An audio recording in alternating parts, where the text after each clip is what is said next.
Spark Books here.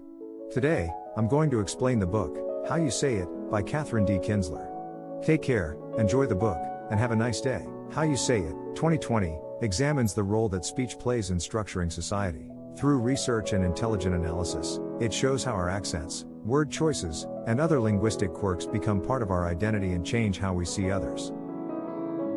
Key idea number 1, subtle social forces shape our speech. David Thorpe was raised in Bible Belt, Texas. He came out as gay in college since he was raised to believe homosexuality was a sin. His new sexuality startled his family and friends. They observed another alteration. David's speech changed. His vowels were longer and S's sharper. His sentences flowed. He thought he sounded queer. Why? Coming out didn't physically change his vocal cords. Like many gay guys, the transition occurred because language isn't always biological. Vocal inflections define us. Subtle social forces shape our speech. People naturally form social groups. We group people by nationality, race, religion, sex, and even sports team. These traits vary in societal importance. Linguistic categories are crucial yet sometimes disregarded. Our diverse speech patterns.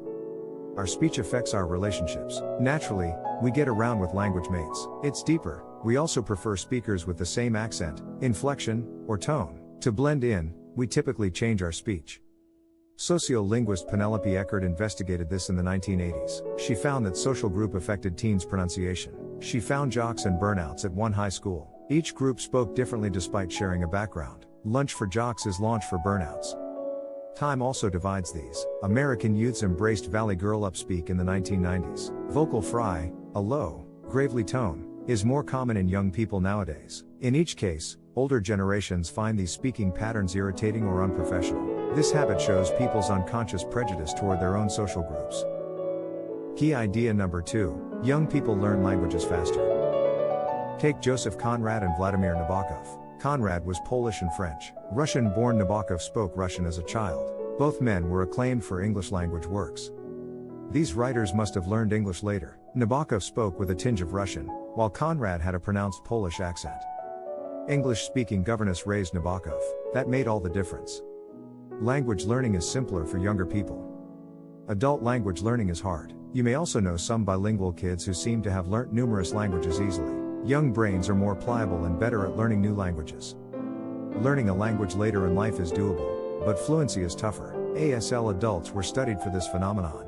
3 groups were tested: newborns, toddlers, and adolescents who learnt ASL. Unsurprisingly, the first 2 groups were fluent, whereas the latter group still made many mistakes after decades of signing.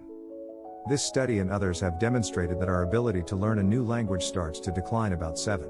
By 20, young adults and seniors have similar language learning abilities. Adults can learn a new language with effort, but their brains are less malleable, so they won't understand all the grammar and pronunciation.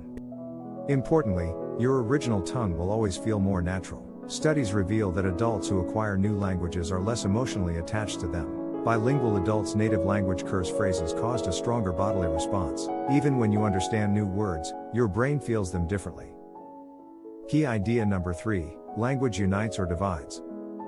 Let's go back to June 16, 1976, in Johannesburg's underprivileged township of Soweto. Furious students crowd the streets. Protesters march, chant, and wave signs. Want what? The right to speak their language. It's apartheid, and the National Party passed the Afrikaans Medium Decree a few weeks ago. This rule makes Afrikaans, the language of the white ruling minority, the only language allowed in schools. Zulu, Sotho, and Swana are outlawed. This insults protesting students. They love their native languages and recognize that language bans are government persecution. Language unites or divides. Identity and social relationships depend on language. Language can also divide people. A foreign accent or language makes someone an outsider. Even toddlers can identify non-native speakers. Linguistic diversity can threaten community cohesion because language is so important. Suppressing words is a frequent strategy for dominating a group. Franco prohibited Basque and Catalan to crush their independence, thankfully unsuccessful. Accent attitudes, when society value diverse languages or dialects, cause problems too. Such views reinforce stereotypes. This is harmless when Americans assume Southern accents are friendlier. When African American speakers are considered less intelligent or competent, it's worse. Linguistic insecurity, internalizing negative accent attitudes, can cause stress and social difficulties. Even with perfect English, a non-native speaker may not speak out in class or at work. Language, identity, and bias will be explored in the following blank. Key idea number 4. Speech may shape our biases most. Imagine you're a 40,000-year-old person traversing Europe's woodlands. A stir in the woods alerts you to a stranger on the trail ahead. Should you trust them? Looking doesn't tell. Many of the traits you use to classify people are irrelevant. No nationality exists now. Race-defining skin tones won't appear for thousands of years. Talking to a stranger is the quickest approach to determine their allegiance. If they sound like you, they may be a neighbor and friend.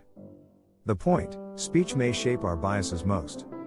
Evolutionary psychologists say humans instinctively classify others as us or them. This predisposition to regard others as friends, to collaborate with, or outsiders to compete with may have helped humans survive harsh nature. Modern social segregation, like racism, exhibits it. Language and speech prejudices may be the oldest and most ingrained divide. Animal habits support this. Many species employ vocalizations to distinguish friends from foes. Baboons' calls indicate closeness and social rank. Orcas whistle differently from other pods. Recent research evaluated whether race or language dominates unconscious biases. One study asked respondents to identify German or Italian faces. Participants initially classified faces by skin tone, designating lighter faces German and darker ones Italian. Next, the researchers matched voices to faces. Some spoke German with an Italian accent, while others were fluent. This changed everything. Participants ignored faces. Instead, they considered all German speakers German. More important than appearance was speech. Key idea number 5. Linguistic biases start early. Aladdin, The Lion King, and The Jungle Book are probably familiar.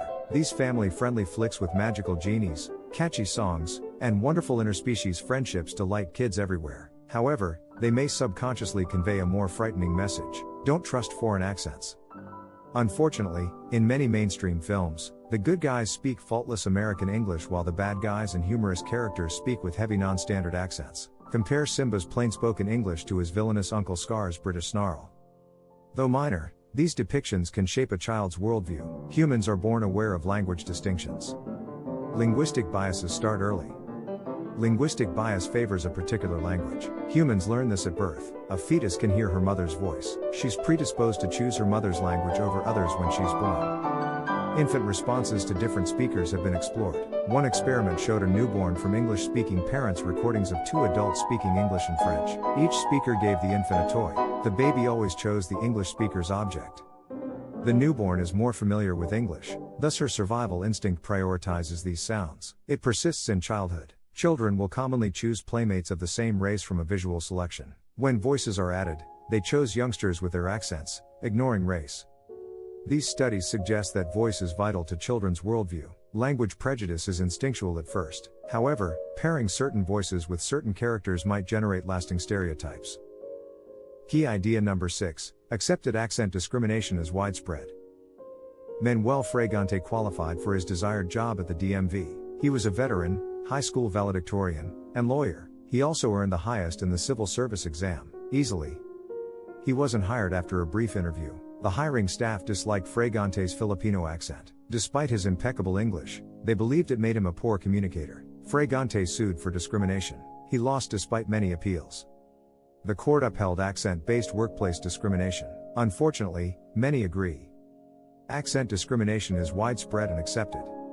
All accents are processed differently. We typically react to someone's accent based on our impression of their speech rather than acoustics. People act like accents are enormous barriers to understanding. Science shows otherwise.